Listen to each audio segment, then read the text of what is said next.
A mass stabbing attack causes chaos on a train to London. North of London, after a suspect went on a horrific stabbing attack in this crime spree on board a train. The United Kingdom erupted after a string of brutal train stabbings shook the nation. A single message from a group of veterans triggered something no one in government saw coming.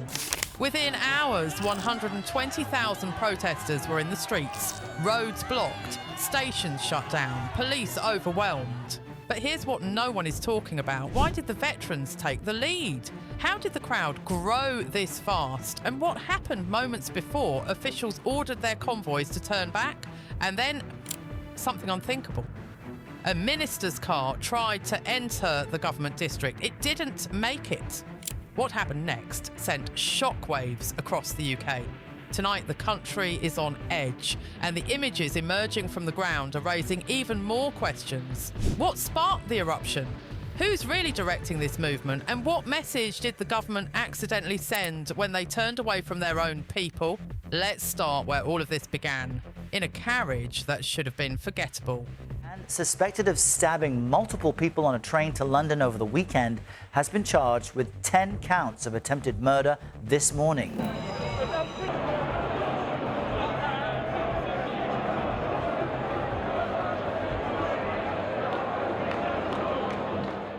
The train that broke the nerve. It started like any other journey. The late afternoon service. People in office clothes, school uniforms, high-vis jackets, headphones and hoodies. Somebody reading a paperback. Someone else tapping out a last email. A child half asleep against a parent's shoulder. Then the mood shifted. Witnesses talk about a shout, a scuffle, the sound of metal against metal. Two men moving down the aisle with knives in their hands and panic in their eyes, lashing out in a space where there was nowhere to run. In a carriage barely wide enough for two people to pass, the options were limited. Passengers scrambled over seats, some shoved others behind them, someone slammed the emergency alarm, someone else dialed 999 with trembling fingers as the train began to slow. When it finally lurched to a halt, the floor was scattered with bags, phones and blood. Platform staff ran on. The first police officers arrived within minutes. Paramedics followed, turning the carriage into an improvised treatment bay.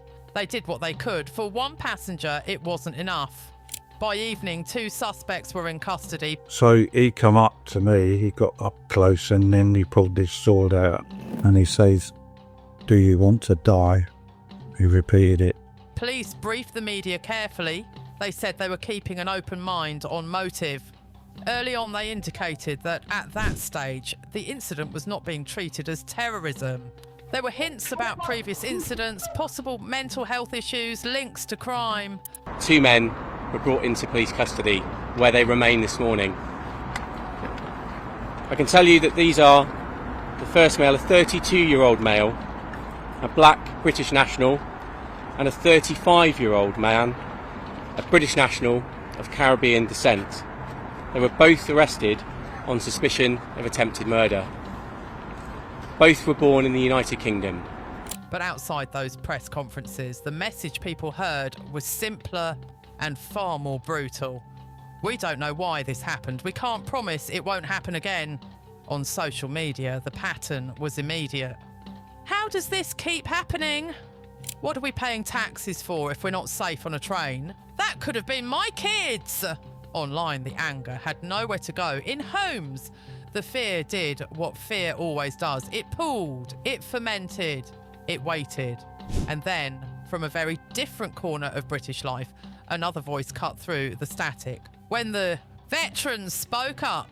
While the news channels looped the same footage and politicians argued over talking points, another conversation was unfolding in quieter spaces. Veterans group chats, WhatsApp threads, Facebook groups, late-night phone calls between old friends who had once shared trenches and patrol bases. 250 veterans who gathered at the Cenotaph before descending on Westminster Square, flanked by a procession of motorbikes. For years, years, many British veterans have felt they live in two worlds. On the one hand, they're applauded on Remembrance Sunday. They're name-checked in speeches. They're thanked on social media by politicians in poppies. On the other hand, when it comes to everyday security at home, they watch the same news as everyone else. Knife crime statistics, budget cuts, rail disruptions, a sense that the country is drifting from one crisis to the next. The train stabbings were, for some of them, a line. One of those veterans, we'll call him Mark, sat in a small flat with regimental photos on the wall and medals in a frame. He propped his phone against a mug, hit record, and spoke. No studio lights, no teleprompter, just a man in his 40s looking straight into the camera. "We signed up to keep people safe," he began. "We went where we were sent. Some of us didn't come back. Now you've got people scared to take a train home from work." His voice stayed level, but something harder sat just underneath. "I'm not here to feed anyone's hate," he said. "I'm not here to blame an entire community for what two men did. I am here to say this. It isn't good enough. Next Saturday, we march. Not as a mob, not as a party. As veterans, as families, as citizens, we march for safety, for accountability, and for every person who thinks that could have been me on that carriage. No more politics as usual. Protect our streets." He pressed upload. At first, the video travelled in predictable circles, his old unit, a regimental association, a charity page. Then someone clipped a 20-second segment and threw it onto TikTok. That was the ignition point. Comments flooded in. Finally, someone I actually trust. If the vets are leading, I'm there. I don't care left or right anymore. I care if my kids get home alive. A call that was meant for a few thousand people had suddenly reached millions. And that call was about to become something the country couldn't ignore. From a video to 120,000 feet on the ground. Once the veterans' message left their own circles, it took on a life of its own. Veterans associations reposted the call. Victim support groups shared it with their members. Commuter pages took it up. Influencers added their own commentary. Family members tagged each other. What started as "let's show up and make ourselves heard" turned quickly into something closer to a national mobilisation. Coaches were booked from Manchester, Birmingham, Cardiff, Glasgow. Social feeds filled with people arranging lifts, sharing maps, asking where to meet. Small businesses printed banners at cost or for free. "Safe streets now. Never again on our trains. Fix the system, not just the headlines." Families of knife crime victims contacted the organisers asking to carry photos of their loved ones. Nurses who had treated stabbing victims in A&Es planned to attend straight from night shifts. Students printed homemade signs between lectures. By midweek, police planners were quietly updating their estimates. Organisers began talking about 120,000 people. Police spokespeople preferred phrases like tens of thousands. Different news outlets chose the number that best suited their framing. Whatever the true figure, anyone looking at the drone footage on the day saw the same thing. Billed as a show of patriotic unity, descended into violence as protesters clashed with police and counter-demonstrators, leaving at least 26 officers injured and at least 24 people under arrest. The march drew an estimated 150,000 participants. This was not a niche demonstration. This was a broad slice of an anxious country. And at the very front of that slice, visible from the air as a distinct band of bodies moving in step, were the veterans who had lit the fuse. Veterans in front, a country behind. On the morning of the march, the air carried that particular mix you only get on days when something big is about to happen. Adrenaline, apprehension, and the sense that for a few hours the usual script might not apply. The veterans gathered first. Some arrived in full suits with medals on their chests. Others came in jeans and battered jackets with small regimental badges pinned near the heart. There were men in their 60s walking slowly with sticks and women in their 30s in immaculate berets. Different battalions, different branches. A common decision to stand at the front. Their banners set the tone. We fought for safety, not fear. Order without excuses. Protect our people. Behind them, the crowd thickened, parents pushing prams, office workers in lanyards, teenagers with marker pen posters, people in hijabs, in crosses, in no visible faith at all, survivors of previous attacks carrying framed photographs. The chants when they started were simple. Safe streets now, no more knives. Justice for victims. There were no party logos at the front. No leader's face on a stick, just ordinary people behind a phalanx of those who used to serve. On the fringes, something more volatile flickered. Smaller groups tried to bring their own agendas, angry slogans targeting entire communities, flags associated with past far-right marches, chants that had nothing to do with train safety or knife crime, and everything to do with old battles. They were met not by police first, but by veterans. Mark and others moved towards them. The exchange was calm but decisive. "Not today," one veteran told a man holding a racist banner. "You're not marching behind us with that. And this is about safety for everyone who uses those trains. You want to shout that, do it somewhere else." Some grumbled and moved away, others left. The message was clear. The authority on the street wasn't any one political group. It was the line of people in berets at the front who refused to let the march be hijacked. For a few hours, the anger in the air had shape. It had discipline. People were furious, but they were determined not to let that fury be turned into a pretext for more division. While all of that was unfolding at ground level, another version of the same day was appearing on screens that most marchers would never see.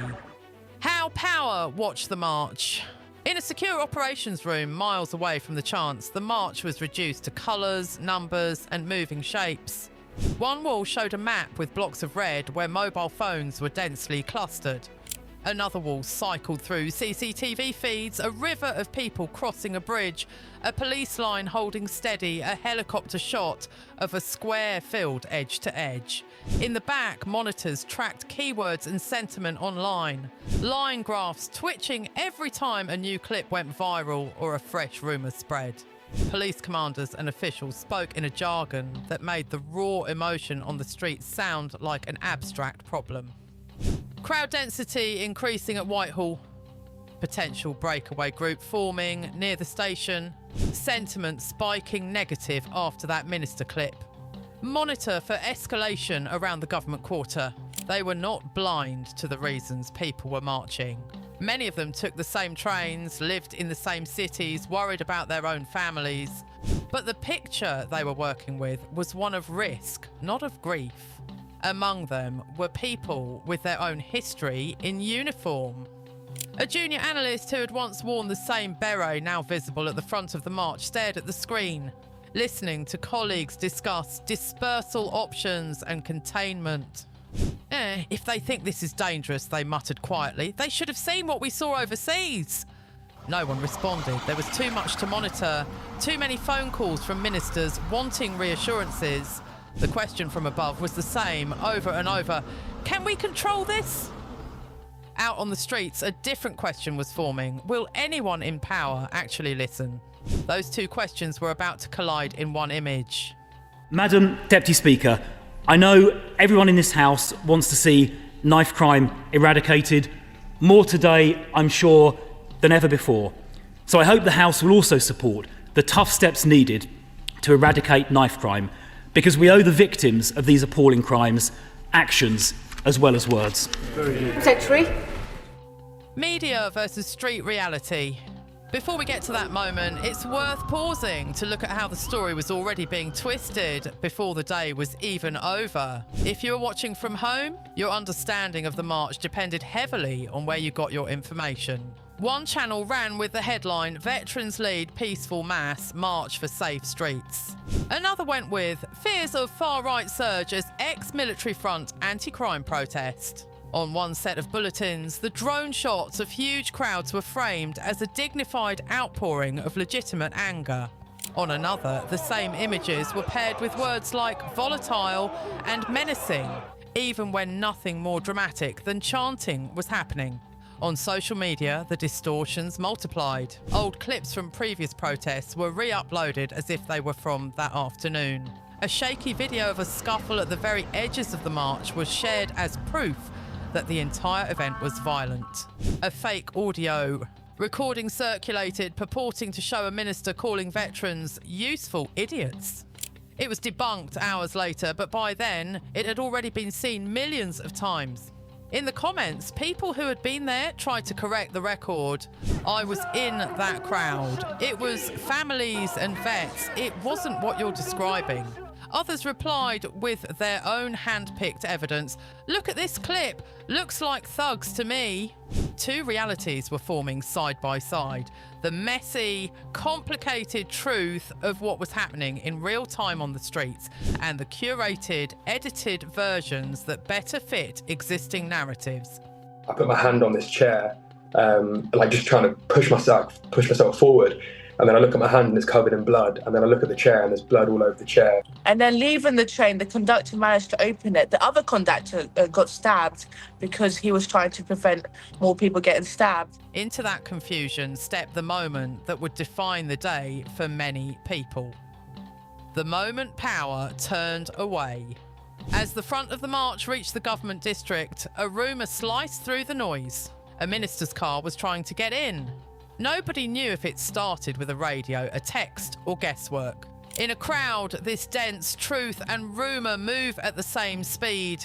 Heads turned, phones went up. The veterans at the front kept their pace, but eyes swung toward a side street and a security gate. A short motorcade appeared, two black cars edging forward, aiming for the entrance that normally swallows ministers without fuss.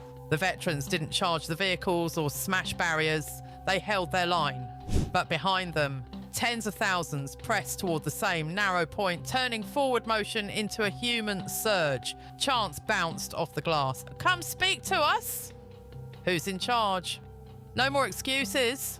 From street level, it looked like a country demanding its leaders show their faces. From the control room, it looked like a security risk heading towards a red line. The order came quickly. The convoy stopped, reversed, then slipped away toward a back route and an underground entrance. From a security-first viewpoint, it was logical. From a symbolic one, it was disastrous. At this moment, it's important to say, though, the police were expecting these so-called counter-protesters to come here, and they are allowed to be here. The police set this exclusion zone up for those taking part in the pro-Palestine march, and they did expect some level of... Minutes later, the clip was everywhere. A black car backing away from a wall of banners and medals. The caption wrote itself, "Minister flees 120,000 veterans." There was no protocol, no context, just an image and a story, a power turning away from the people it claims to protect. When the chants fade, by early evening, the chants quieted. Voices turned to conversation, banners sagged in tired hands, and the river of protesters splintered into small streams heading for buses, trains, and back streets. Placards and bottles dotted the pavements. Slogans that had thundered now lay chalked on concrete, softened by the first signs of rain. On a train out of the city, a young woman from the attack service scrolled through clips of the march. Her arm was bandaged. The crowd on screen felt distant, like a memory already slipping. Across from her, a veteran rested his hands on a folded banner, watching his reflection blur in the train window. Today felt different, heavier. No clear battlefield, no uniforms to oppose, only the quiet weight of discontent. In homes across the country, families shared reactions. Some felt proud. We showed them we care. Others doubted. They'll say all the right words, then bury it in reports. Some wished they had gone. Others were glad they hadn't worried about how quickly crowds can turn. On screens, ministers thanked the peaceful majority, offered condolences, and announced reviews. Familiar phrases returned our balanced response. Public safety, civil liberties. But behind the words, many heard something else. We've heard you. That doesn't mean we'll act. In private, the veterans who had led the protest debated what came next. Some wanted to wait and watch. Others said pressure must not stop. All knew the day wasn't about them, but about the void they had stepped into, a vacuum left by broken trust. What this eruption really means. The stabbing was the spark, but beneath it were deeper wounds-rising knife crime, neglected youth services, strained police forces, and communities who feel simultaneously surveilled and unsafe. Politicians spoke of safety, yet lived behind layers of protection the public couldn't access. Into that space stepped veterans people many instinctively trust. Their call cut through noise, but it also carried risk. Veterans are not one block. And when citizens begin looking to uniforms over institutions for change, democracy enters dangerous terrain. The next crisis will raise the same questions. Who keeps us safe? Who do we trust? What will we do when the answers no longer satisfy? Tell us your thoughts and opinions in the comments. Now subscribe so you don't miss videos like this, and don't forget to like this video.